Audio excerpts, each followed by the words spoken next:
The Oromo people were absent from Ethiopian territory in medieval times before the 16th century, though their ancestors must have been multiplying in what is now Somali country, south of the Gulf of Aden. With their highly developed tribal organization, characteristic institutions outgrew their living space and started migrating in a southwesterly direction towards the end of the 15th century.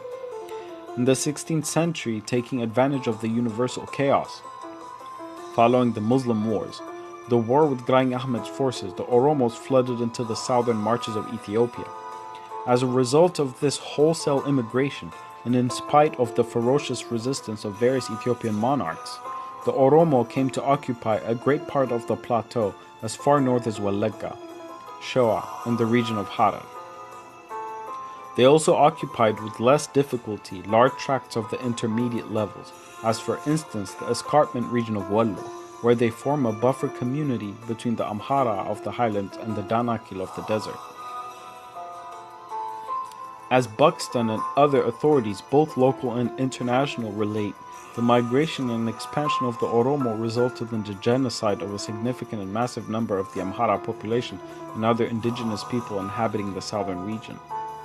In Abba Bahari's chronicles known as Zenahulagala, which is an eyewitness work dating to the 16th century by an Orthodox monk who records the massive and atrocious genocidal acts against the Amhara indigenous peoples by the Oromo and their invasions of different regions. The director of archaeological research, Jean Dorès, also relates in his work entitled Ethiopia that the Oromo would sacrifice the Christian Amharas to idols in celebration of their victories of invasion.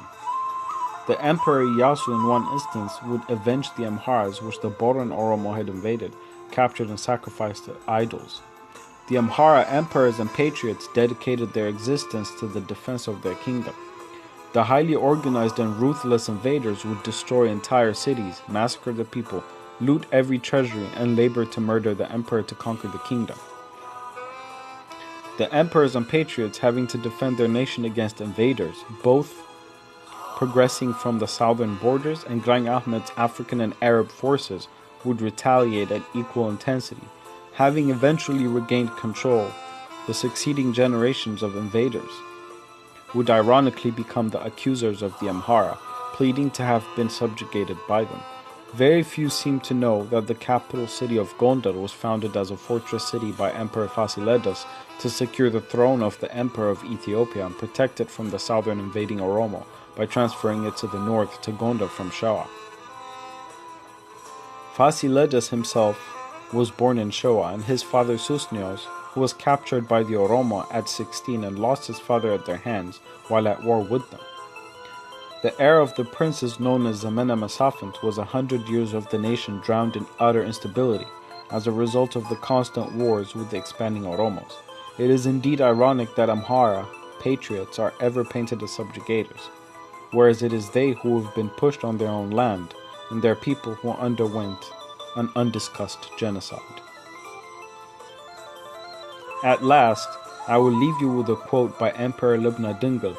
Upon knowing that he had lost every province to the invading enemies, and news had reached him of the death of Ras Wassan Seged, his most important and trusted general, as written in the Futuh al-Habasha. Libna Dingle said, "We shall go to the kingdom of our forefathers, the kings of Amhara. We shall die by the gates of Amhara while defending her."